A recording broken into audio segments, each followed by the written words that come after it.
All right. Welcome, everybody. Glad to have you with us. It is... Hi, everyone. Yes. Hello, everyone. So today we're going to be doing the topic thought patterns, how they shape your world and how to change them. What a cool topic. Right. So today I have Hannah with me. Hannah is a mental health advocate and founder of the South African Mental Health Foundation, a nonprofit providing mental health resources to students and underserved communities. She completed her Bachelor's of Social Science in Psychology at UCT, and her love for the field grew and she pursued her honors in psychology. Most recently, she's completed her MSc or master's degree in neuroscience through Stellenbosch University. And she continues to further her attempts to blend academic rigor with real-world impact. I really love that.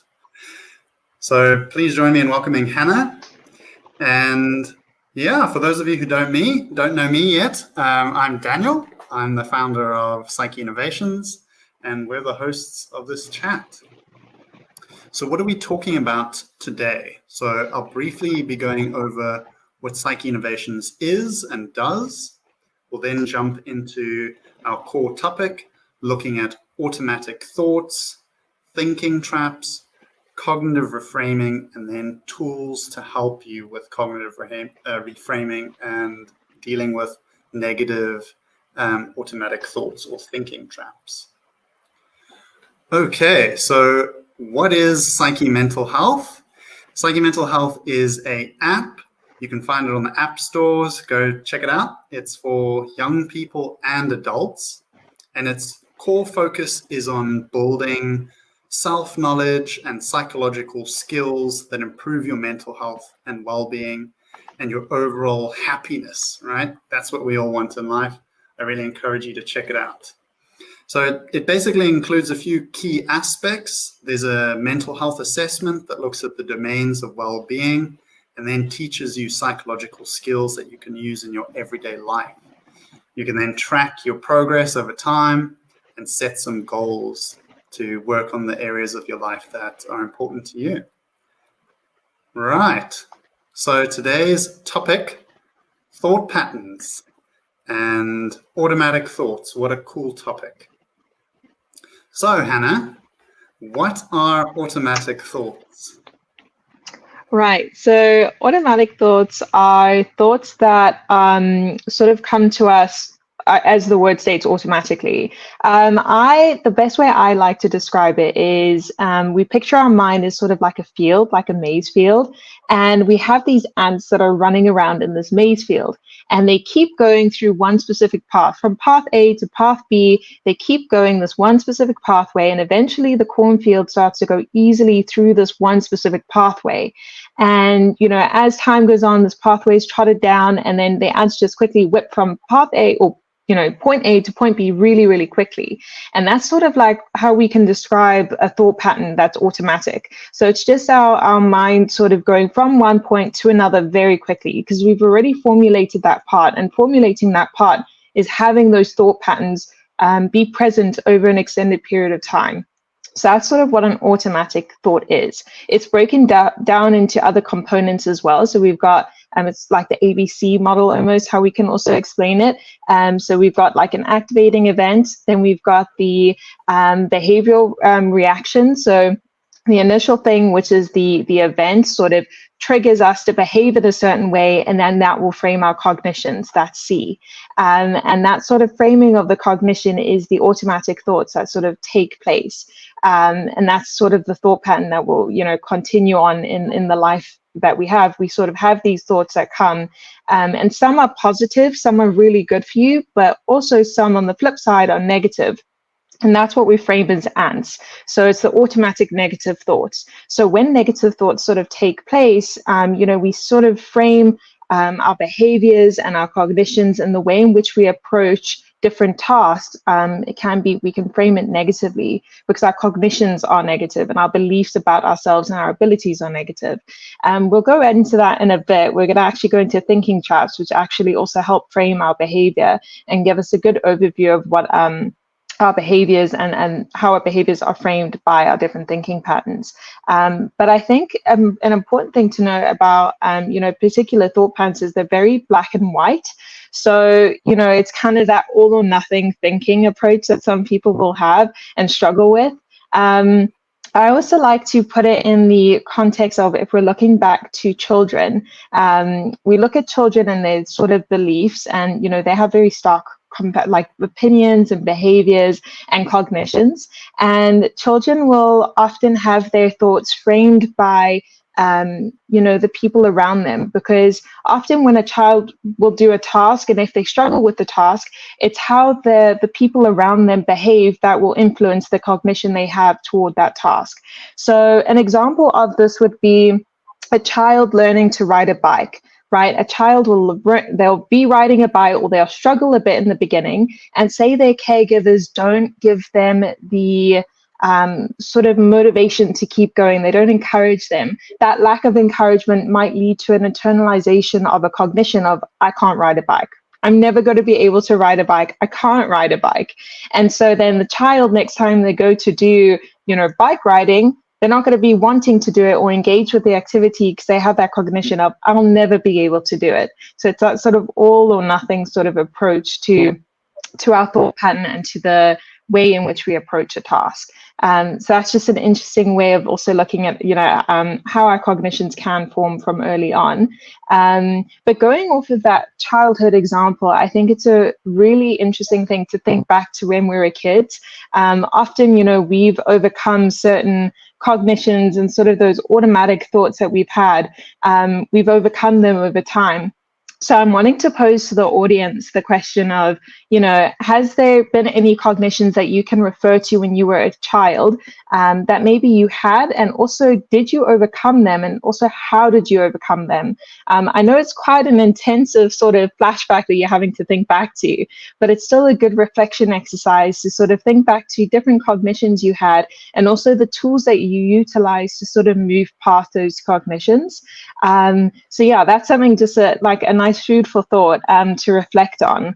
Daniel, I don't know if you can share any thing that you can give for that example, or how you would answer that question, if you can think back to a time when you were younger where maybe you had sort of a negative cognition in any way, and sort of how you moved on from it, or how you processed through it. For sure. It's such a great question.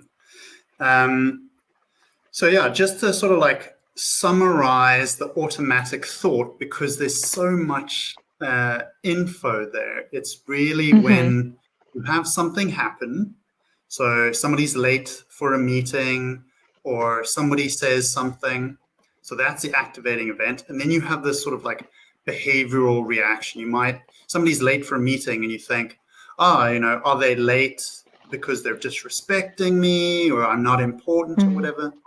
And then there's that behavioral reaction where you think, you get angry or flustered, or you get sad. And C is the automatic thoughts that pop up into your head, right? So when I think of childhood, back to your question, there were definitely times where, as you were saying, the family influences and the environment you were in affects the automatic thoughts that you develop. So we discussed this when we were coming up with this conversation, this topic. It might sound a little vain, but my parents, especially my mother, was always very supportive and kind and flattering, and gave me the sort of the notion that I was this handsome guy, right? Oh, you're such a handsome guy, look after your appearance. So that was kind of ingrained in me in childhood. So that when I became an adolescent and then adult, I went into interactions from a sort of a place of confidence. And I felt that, I had this internalized automatic thought that people saw me and perceived me in a certain way, which ties into self-confidence and those kind of dimensions. So then when people looked at me, or sort of pointed in my direction or whatever, the automatic thought was, they're thinking nice things about me. So my automatic thoughts were generally positive in those kind of environments. Then yeah, how did I overcome negative automatic thoughts? So that's quite a tough one. I'm curious Yeah. if you have an example for that one, Hannah. Yeah. So when I was younger, I was always really bad with maths. I always really struggled with doing maths and being in the classroom with maths and doing homework and stuff. And I recall having these cognitions very early on of I can't do it. I'm not going to be able to do maths. I'm not going to pass these tests. I can't do it. I should just give up. I'm not going to be able to do maths. It's okay. Like I'm just giving up. And I think, it took a lot of sort of affluence from my caregivers and the people around me to actually encourage me to give it another go and to keep trying.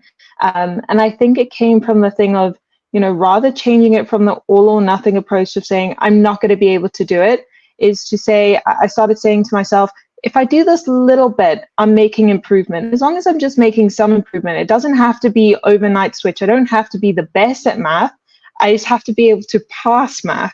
Because I think as well, there was that comparison coming in of, oh, I'm not as good as everyone else in the class. And I think as soon as I stopped doing that and started changing the narrative to be, how can I be the best version of myself doing maths that I get? Like, I'm just going to compare it to my own standards rather than the standards of those around me. And I think as soon as I started, disregarding that all or nothing approach and started going toward how can I just improve a little bit at a time daily, I think then I actually did start to improve with math. I actually got better at it because the negative bias, I think, was influencing my performance as well. So I was getting like test anxiety and exam anxiety, and I was really struggling. So I think as soon as I started to let that go, it decreased my overall stress levels, firstly. But secondly, it did make me a better student. I was able to perform a lot better. So I think that was something that helped change that cognition of changing a little bit at a time. Because I think as well, having an automatic negative thought, it can be really overwhelming, but it's not just going to go away with, the next day. If you start to change everything and you're thinking, oh, I can do a 180 and I'll be fine. It's about changing things slowly and integrating more positive behaviors that can then impact your cognition. So I think that's sort of how I approached it and how I navigated that. But it was quite difficult. It's a difficult thing to do. It's not very easy, unfortunately. Yeah, but you took kind of like this stepwise approach to slowly changing how you perceived it, and that's awesome. We have a comment here from Batso saying, I do not have any memory of myself overcoming any challenges successfully. It's interesting that you say that, Batso, because I would challenge that and say that maybe no memories are coming to mind, but there's definitely things that you achieved in school or in physical activities or with friends. So I challenge you to kind of spend some time thinking about those. So maybe you didn't sort of intentionally focus on these automatic thoughts or were aware of them, but they were definitely coming up. Whether you scored a goal on the soccer field, if that was kind of your thing, or you did well in a test, hopefully there were some natural automatic thoughts coming up like, hey, I can do this, I'm capable, or I'm smart, or things like that. And the sort of like tone of them can come from society. They can come from your culture or religion or from your friends or from your parents. And then also the negative self-talk that comes up. Those negative automatic thoughts, they often stick with us a lot longer than we'd like. I think back to high school and some of the mean things. I went to an all-boys school, and boys can be terribly mean.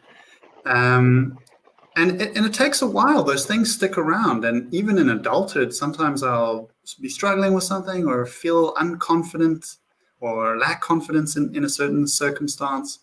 And don't those negative thoughts come straight back up? So I guess what we're trying to say here is we're going to look at the different types and discuss them and really say, look, they do take some time to dismantle, and we all have automatic positive ones and automatic negative ones.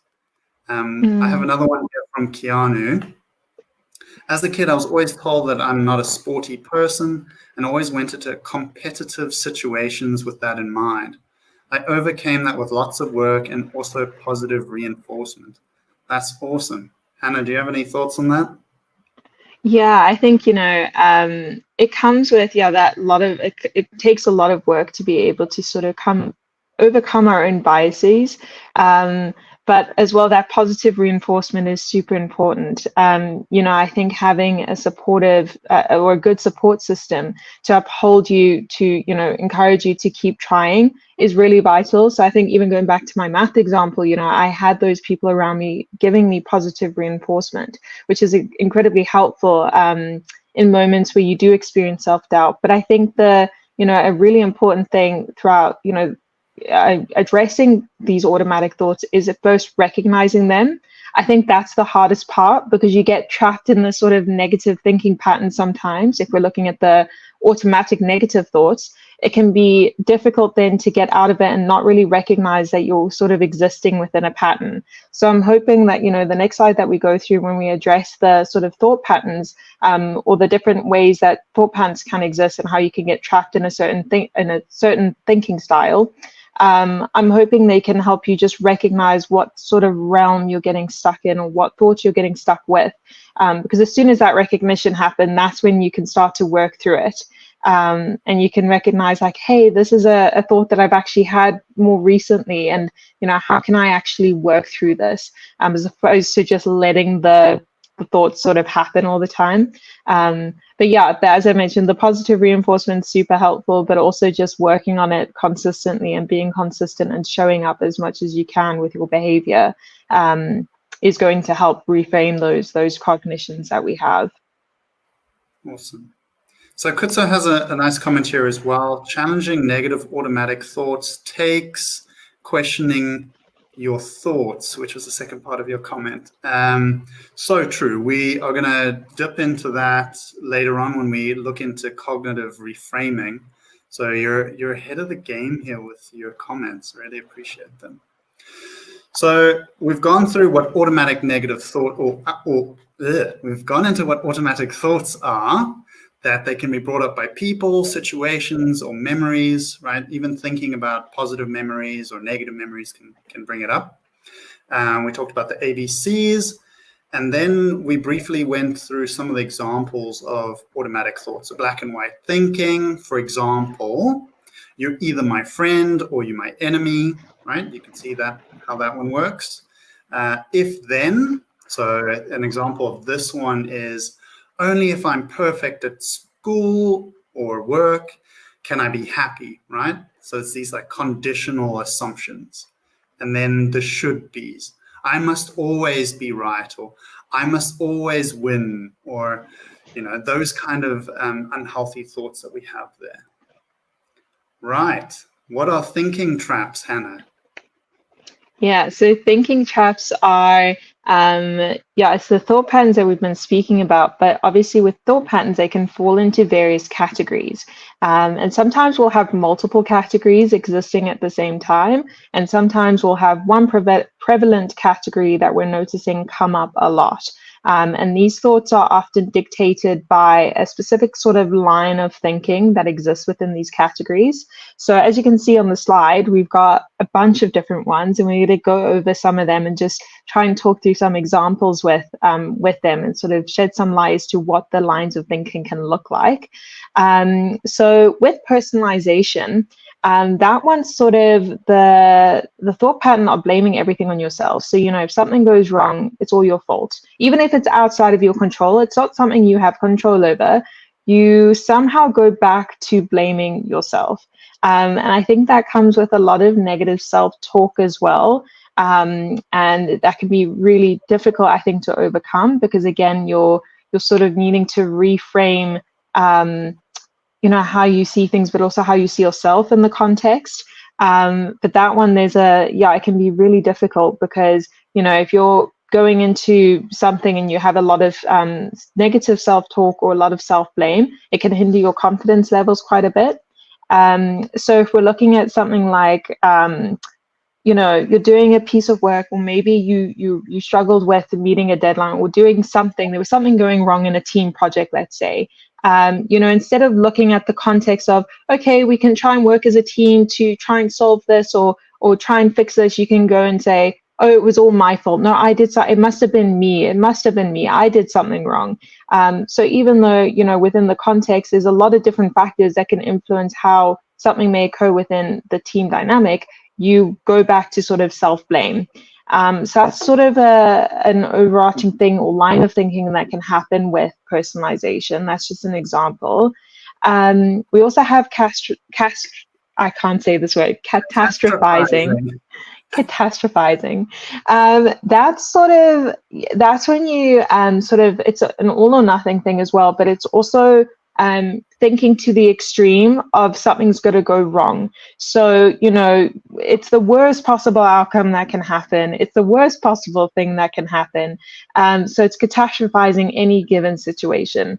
So, this can be something so simple as, say you're studying and all of a sudden you start thinking that exam is going to be awful. The worst thing that's going to happen is I'm going to fail the exam. I'm going to fail university. I'm never going to pass. I'm never going to get out of this degree. I'm going to be stuck here forever. So that's catastrophizing. That's like taking things to the extreme. Even though it might not seem, logical in the moment, that line of thinking pattern can sort of make us believe that thing will happen, that the worst possible outcome is going to occur. But on the other hand, on the other extreme, we have something called minimizing. So instead of catastrophizing a situation, we quite literally will minimize it, and we won't acknowledge the I'm trying to think of the word here, but the event or the thing that's happened and what that might mean. So, we'll just minimize all the events and all the outcomes and all the situations that might occur and the impact of them.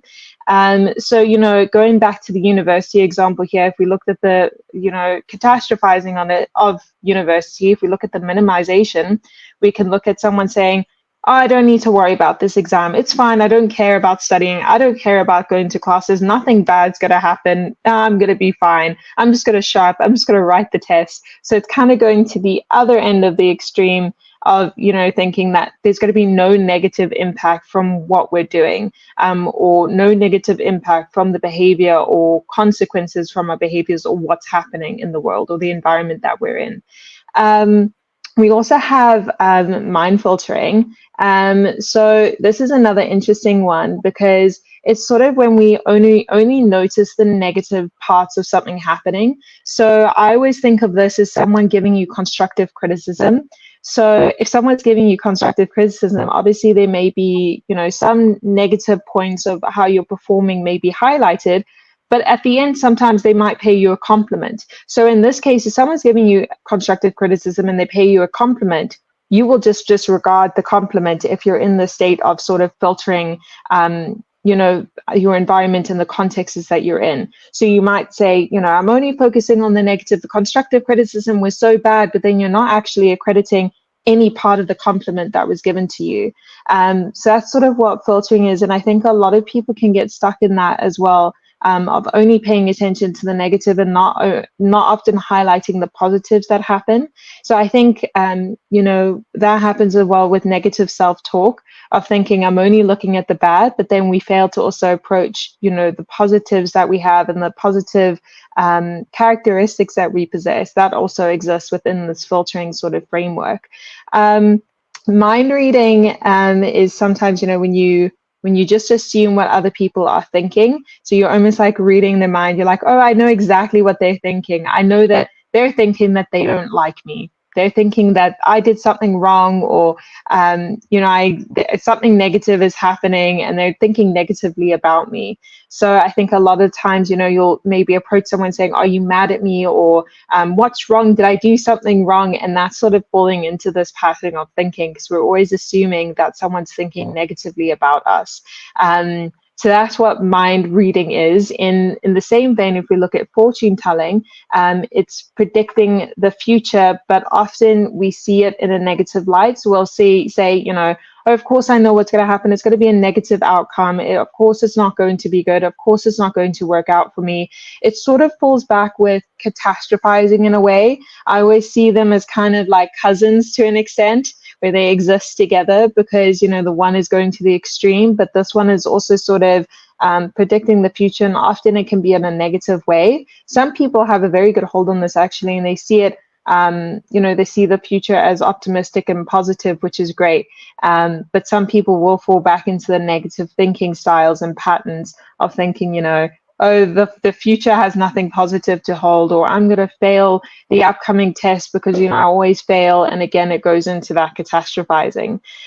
Jumping to conclusions, that sometimes, when we quickly make our minds up about how a decision is going to play out. So, if we're in a scenario or we're in a situation where something's happening, jumping to conclusions would mean just assuming that something negative is going to happen. It's kind of like fortune telling as well in a way, but it's more immediate. So we're not thinking more long term. It's more like in the immediate situation, we're thinking something is bound to happen, something bad is going to happen, and it's reinforcing that negative sort of framework and negative thoughts again, those automatic negative thoughts. So yeah, that's sort of the different, things that can exist within these thinking patterns. But again, multiple can occur at the same time. We can, fall into multiple of these traps. They're not very, they're not exclusive of each other. But I think the most important thing is, and I think we touched on it earlier, is recognizing which traps you fall into and recognizing those thought patterns and utilizing certain tools to help you sort of undo these traps that you're falling into. Because the first step is to recognize them, to recognize that maybe you catastrophize, maybe you get into a state of just always assuming the worst. And then in those moments where maybe you catch yourself catastrophizing, thinking, oh, okay, I'm catastrophizing right now. Let's actually reflect on this. Yes, let's utilize some tools that we can use to sort of, think of the inverse, sort of go to the inverse and not catastrophize. So yeah, it's really important just to sort of recognize what traps you're falling into. I think that's the first and foremost, the most important step. So I think we can pose a question. Yeah, Daniel. I was just about to pose a question there. Yeah. So as Hannah's discussed, there's obviously many different types of thinking traps, and knowing their names is not important at all. And it's also very normal to experience them. So I just want to make that clear. Experiencing these, every now and then, that's completely okay. So don't put any judgments on this. The question we'd like to pose is, are there situations where you notice your thoughts are unhelpful? Maybe it's these kind of thinking traps we've discussed. So again, personalization, you imagine that something's about you when it's not necessarily. Hannah dropped out for a second. Catastrophizing, making things way worse in your head than they are, or minimizing the opposite. They're, minimizing how important something is. Not to go through them all again, but I want you to have a think about them. For me, I struggle a bit with catastrophizing. That one I find myself doing. And Hannah, your example of a uni student, I was that person when I was in undergrad. You don't do well in one exam. I also did this in high school now that I think about it. I don't do well in one exam. And I think, oh no, I'm going to fail. And then I'm not going to be able to get a job. And then, the whole world's going to fall apart. Nobody's going to love me. And you get into this, this downward spiral. I think what's also cool is the opposite is also true, that if we build positive automatic thoughts, it can spiral in a positive direction.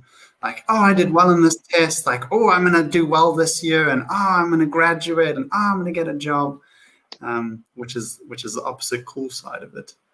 I'm wondering, Hannah, if while we wait to see if anyone else sends us in some comments, are there situations where you notice your thoughts are particularly unhelpful?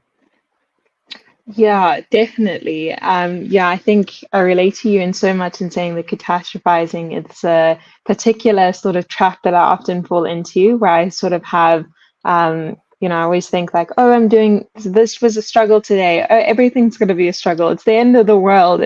I might as well just give up entirely. It's the end.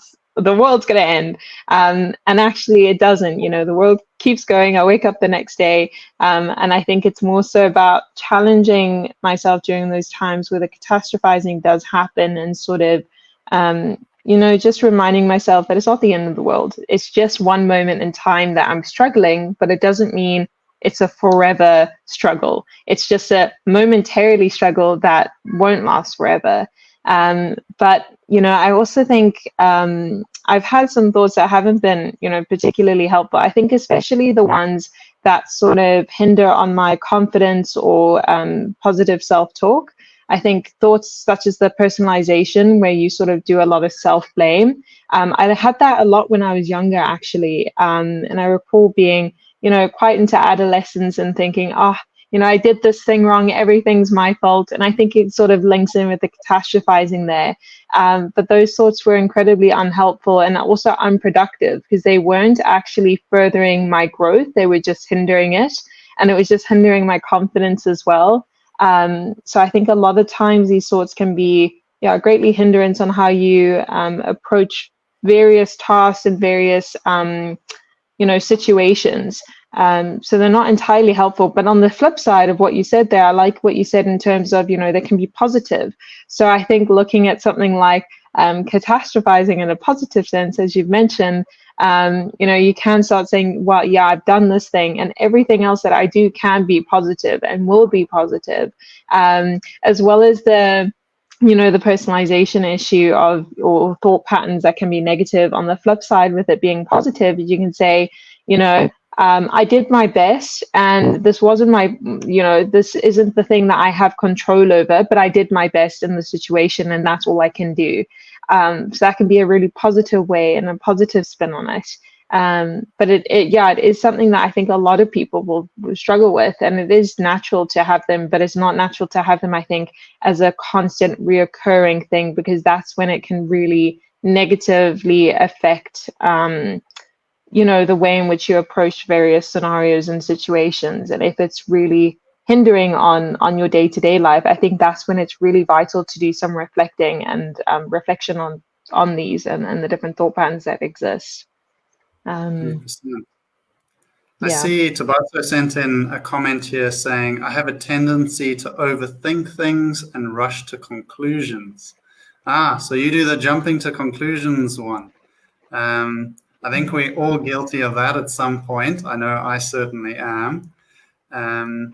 And I think now would be a good step to move on to our cognitive restructuring. So we can look at how we can reframe these automatic thoughts and the techniques that we can use for them, right? Because we ultimately want to reduce and minimize the number of negative automatic thoughts we have and try to replace them with positive or neutral automatic thoughts. Again, this is not going to happen overnight, and there's a process that takes time. So there's a few steps that we can go through to doing cognitive reframing. Again, the name isn't super important to remember. It's really just the process. So first, what we want to do is we want to pay attention to the feelings that come up, right? So let's take the example I used earlier. I'm sitting at a coffee shop and I'm waiting for a friend to arrive and they're late, right? So a feeling comes up. Maybe that feeling is frustration, or maybe that feeling is sadness, or my sense of self-worth has taken a bit of a knock, right? So I can identify the trigger. So the trigger is that the friend is late. So that's the activating event. And the cognition or the thinking trap in this place, if I had to use an example, maybe I use catastrophizing. So I could catastrophize thinking that, oh, this person is late because they actually secretly don't like me.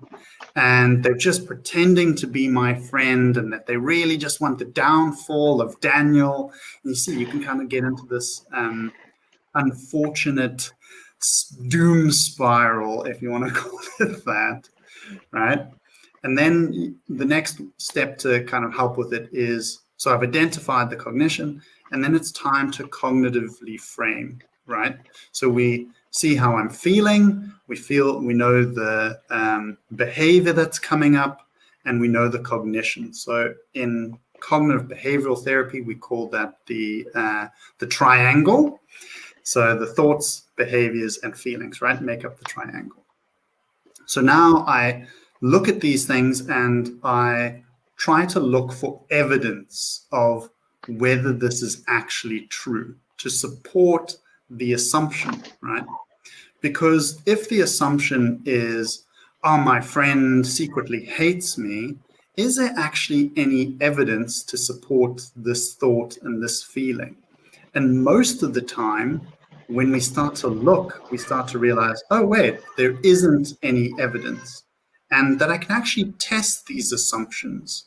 For example, in my example, I could WhatsApp or message the person and see if they're running late or what the problem is. And in most cases, if it's a healthy example and a good friend, they'll say, "Oh, I'm just running late," or "Sorry, there was some traffic on the highway," or whatever the thing was.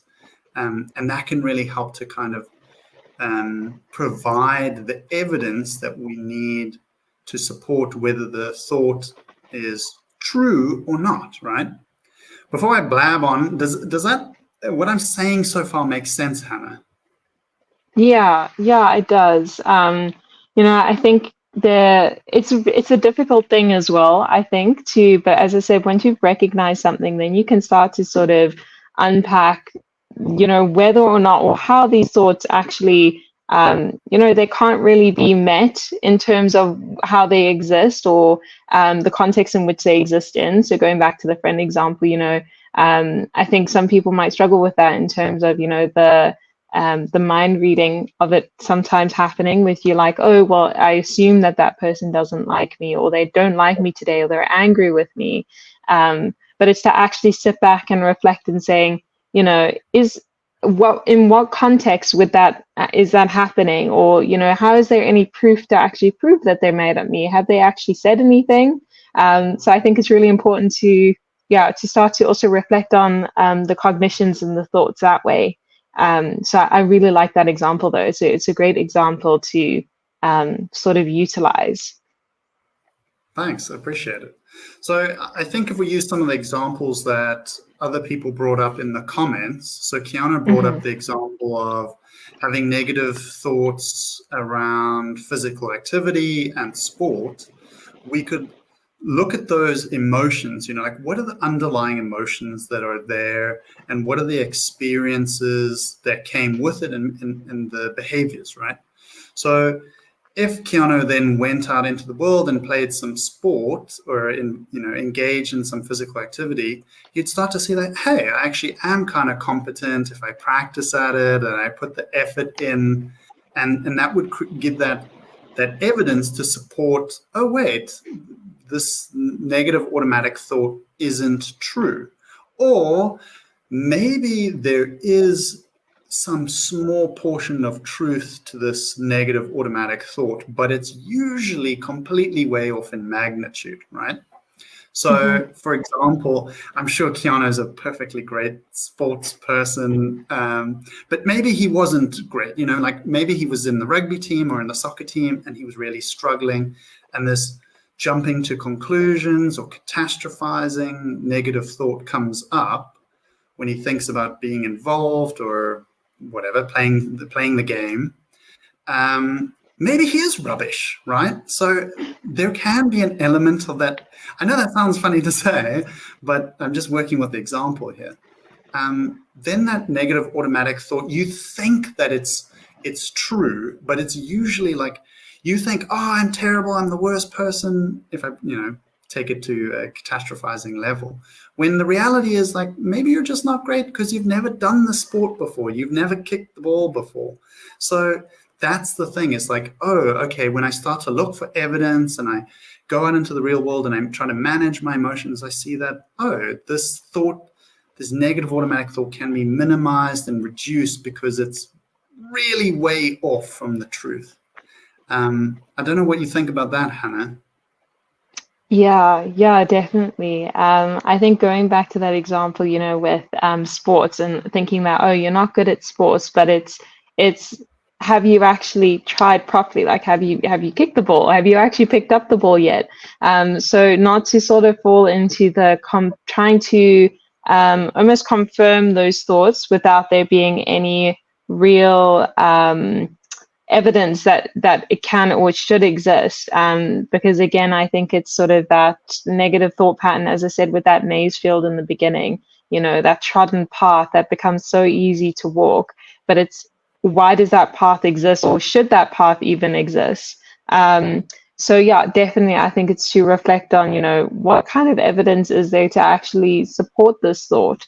And then I think it's also important to perhaps even reflect on why you think that thought is there to begin with. With the thinking, oh, I'm not bad at sports. It's to go back to that moment of maybe I think I'm bad at sports because I'm again, it's that thing of I'm not the best, or that black and white thinking pattern that can often occur with things and confidence levels, and also self-talk there. So I think it's a multifaceted thing here where there's a lot of components that can go into it. But I think the first and foremost, the great thing is to unpack the evidence that surrounds these thoughts, because often more times than not, you're going to see that these thoughts aren't actually made on the basis of any sort of evidence. They're just there. And I think as soon as you start to look for evidence, you're like, oh, actually, I'm realizing now that, the world isn't going to end, or, my friend actually, it's not that she's angry at me. I'm just trying to jump to conclusions or trying to mind read in various ways when actually evidence doesn't support these thoughts in any way. So yeah, I think that it's a really interesting talking point just on looking at the evidence of, these thoughts, and how we can counteract them. Yeah, I agree. I think, look, there's lots of things you can do, and that's kind of like one of our next questions here. What steps can you take to start challenging negative thoughts? So we're going to look into some examples now of techniques and tools you can use, which are very helpful, and I encourage you to look into them and try them. Some of them are on our app. Actually, all of them are on our app, so there's a little plug there. But I think one of the things, and I've said it a million times, we've said it a million times now, is about looking for evidence. And I think it's one of the easiest kind of actionable things, or things to remember about this, because our thoughts is this mercurial space in our head. And we often think that the things that are going on in our head must be true. Like, all my thoughts are logical. They come from a place that's sound, and, it all must make sense. I thought this thing, right? And that's just not true in a lot of cases. So finding examples, testing your assumptions in the world, speak to your friend, or reflect on that memory, or go back to that situation that was bringing up these thoughts, and, try to find those indicators that show you, hey, this is right or this is wrong, to explain those thoughts. Right. So what steps can you take to start challenging your negative thoughts? I will answer that question for myself and discuss the tools that can help at the same time. Mad genius. So obviously there's a lot of different things that you can do. And for me, I do a sort of like form of journaling to help with this. So obviously everyone knows what journaling is. It's writing down your thoughts, and there's many ways you can do journaling. And one of them is thought records. So you can think back to a situation or a memory or a person or event, as we were going through earlier, that brings up a automatic thought, whether it's a positive one or a negative one. And then you can kind of like write out what the thoughts were that occurred in that situation. And by writing them out, you give them a bit more space to breathe, and you can kind of think through that thought a little bit more. I find in my own head, there's a lot of noise a lot of the time. And I came across this brilliant bit of advice in another webinar where this person was talking about how, if I ask you to do 1 + 1 in your head, how tough is that? And people are like, oh, no, that's easy. 1 + 1, 2, right? And then they said, okay, well, what's 456 plus 1,752? And the person's like, I'm not too sure. And they're like, yeah, but if you wrote it down, it would become a lot more manageable, right? You could do it if you wrote it down. And I was like, yeah, definitely. And they're like, okay, so why, when you're trying to figure out how you think and feel about everything, you think you can do all of it in your head, write some of it down. And that really stuck with me.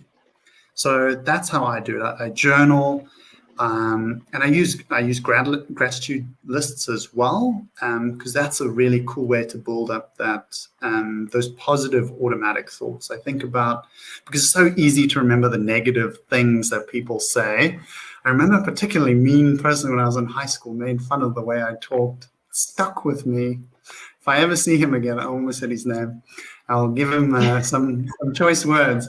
But it takes time. Like all the lovely things that people have said when I've done presentations or whatever, write those down. And then I can repeat those to myself as affirmations. That's also another way that goes into self-talk, as a way to deal with negative automatic thoughts. So before I keep rambling on, Hannah, I'm curious which of these you particularly like and find valuable in your life. Yeah, definitely. I think affirmation. I think it's such a big tool and an important thing, to sort of, remind yourself of the positive attributes that you have. And I think it's something that I try to utilize as much as I can, as well as journaling. I love that example so much. I think it's such a cool example of writing something down and having it be so much more manageable. Because at the end of the day, we can get so wrapped up in our thoughts, and I think it can create like a cycle that happens. But sometimes when you're putting something down to paper, it also helps in, not only unpacking the thought, but just taking it out of your mind, out of that cycle, because otherwise it's just stuck and you're not actually putting it anywhere. So I think that's something that I also try and do, is I try write stuff down. And I think for me, I had a very big also misconception of what journaling was. I always thought, journaling is just writing down, dear diary, this is how this happened today.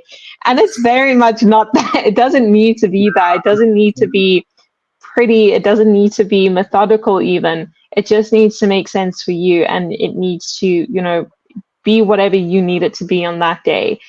Because journaling, will vary from day to day as well in terms of the different things that you could utilize. But utilizing the core aspects of journaling, like the gratitude list or the thought records, they can really just help sort of it can help sort of reinforce positive states of mind and positive thought patterns, and then utilizing other aspects of journaling, like scribbling down lines of thought that you may have had within the day, or things that you've accomplished, or anything upon those lines it can be utilized for. But I think for me, as I said, journaling was a very big misconception for me, but utilizing it, I think, has helped unpacking sort of what's happening in my head, because as you said, it gets quite noisy. And I think a lot of people often get overwhelmed by thought patterns and thoughts that they're having. And sometimes just putting it to paper is a good way of alleviating the sort of cyclical nature of thoughts, and particular patterns of thinking. And I think meditation as well is such a cool tool. I think there's also, again, big misconception, I think, around meditation, that you have to be a monk. But indeed, there's so many different aspects to meditation and different ways in which it can look like, and vary from person to person. So mindfulness as a whole is just super important, I think, to engage in as much as you can and as frequently as you can. So yeah, those are the tools that sort of I really like. Yeah, I completely agree. It's funny what you said about journaling. I remember getting all these journals from friends when I started going to uni, and I always felt this like sense of internalized shame. Like the things that I say in these journals is like it's not good enough to be in these nice journals that people gave me. But now I can't go a day without them. It Hmm. really just helps to refine my thinking. So we have a nice one here from Jesse. When I notice a negative thought spiral, I try to change where I am sitting, move to a different room, and start breathing exercises to calm my mind. That is some like next level stuff, Jesse. That's very Yeah. impressive. Um, so yeah, that is super helpful. Negative thought stoppage, which is what Jesse is sort of explaining there, is the process of interrupting negative self-talk. And there's a bunch of different ways that we can do it. So one of them is that you think of a literal mental stop sign. We talk about this in our self-talk webinar, so go check it out.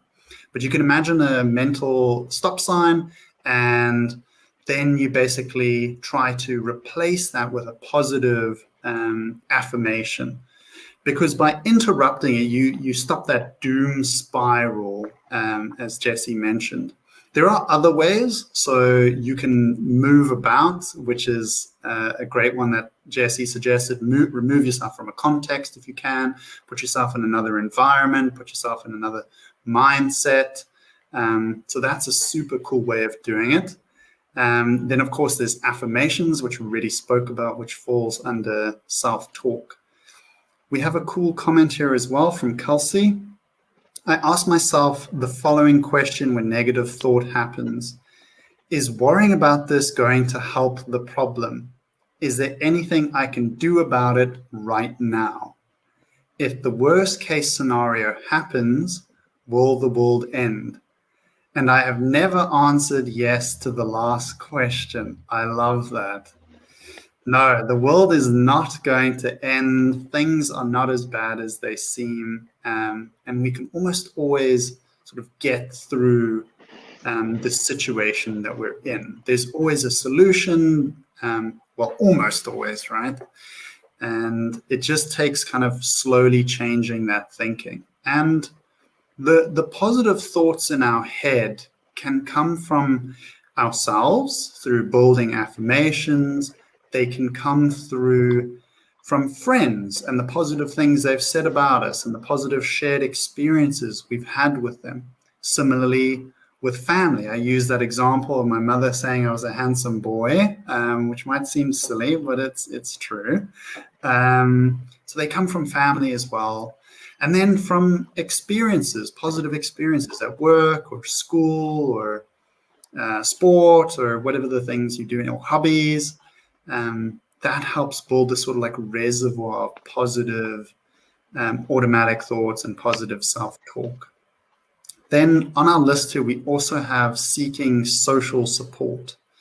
So when we get stuck, and I have been doing this a lot lately, running a company is quite stressful.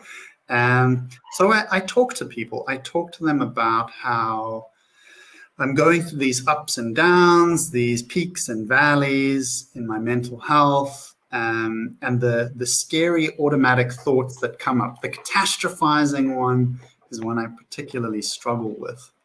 So I was actually just talking to Hannah about it before we started, about how sort of like the stress of life can sometimes get to me, and it brings up these automatic thoughts. And I call it like airing out the farts in my head, which is probably not very professional, but that's kind of how I view it. Is I get these like bad juju thoughts that just enter my head from stress, from tension, from all the things that are going on. And by speaking to friends or people who care, or being involved in pro-social activities, it helps them kind of just like dissipate, like a fart leaving or a bad smell slowly leaving a room if you open the windows. I know this might sound silly, but I think sometimes the silly things are the things that stick with us. Then visualization is also a really cool one. So using imagery and imagery practices. So that could look like a safe space in your head. I have that. I imagine, I'm a bit of a nerd, but I imagine this sort of like a fantasy realm in a book that I really like. And that helps put me in a more relaxed state. And I've also done the mindfulness meditation. That's also very helpful for interrupting those negative automatic thoughts. And I find that, I don't know about you, Hannah, and I'll throw this question to you now just before we start wrapping up, is that negative automatic thoughts tend to affect me in specific situations more than others. So places where I've had negative experiences or where I've struggled before. So because I know that, I try to be proactive about trying to interrupt them.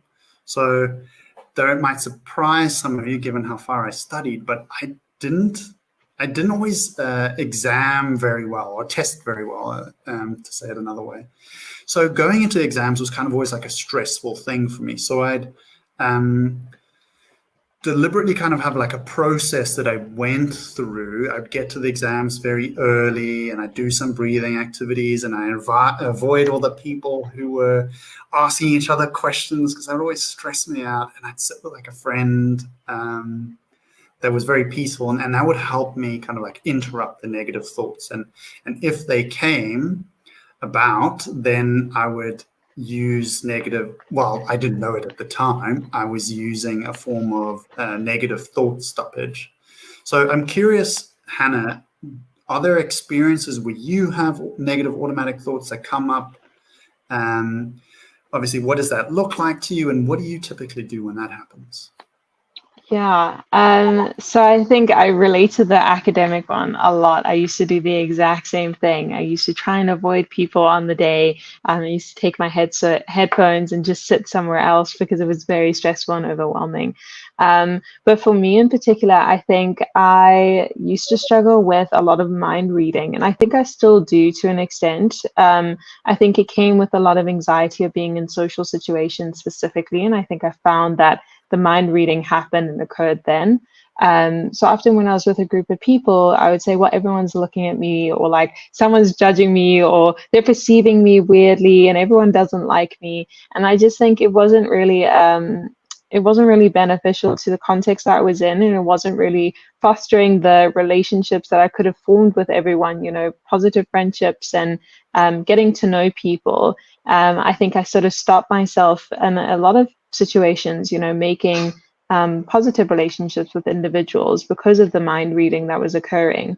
But I think in sort of, recognizing that thought, I started being able to more so frame it in a context of, what's the chances that everyone's actually looking at you? That I don't think everyone's actually looking at you because everyone's very wrapped up in their own minds as well and their own focusing on themselves. So I think when I started to rephrase it and started to look at things in that sort of light, it helped me a lot more to be more present in the situation and not so focused as well on the what if statements or that sort of mind reading, thought patterns I was falling into. So I think, looking for the evidence there helped a lot in sort of reframing those lines of thoughts.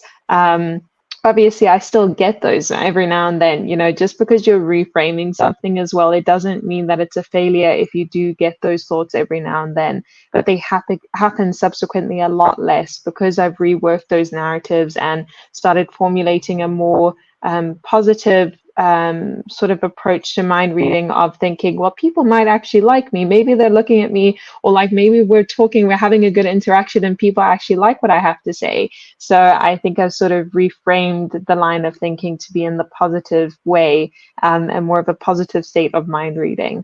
But yeah, that was one that was really, I think, a difficult thought pattern though to overcome and to work through. But again, it just took time and it took effort, but you'll get there in the end. So I think that's one that I persistently worked on. That's awesome. Thanks for sharing, Hannah.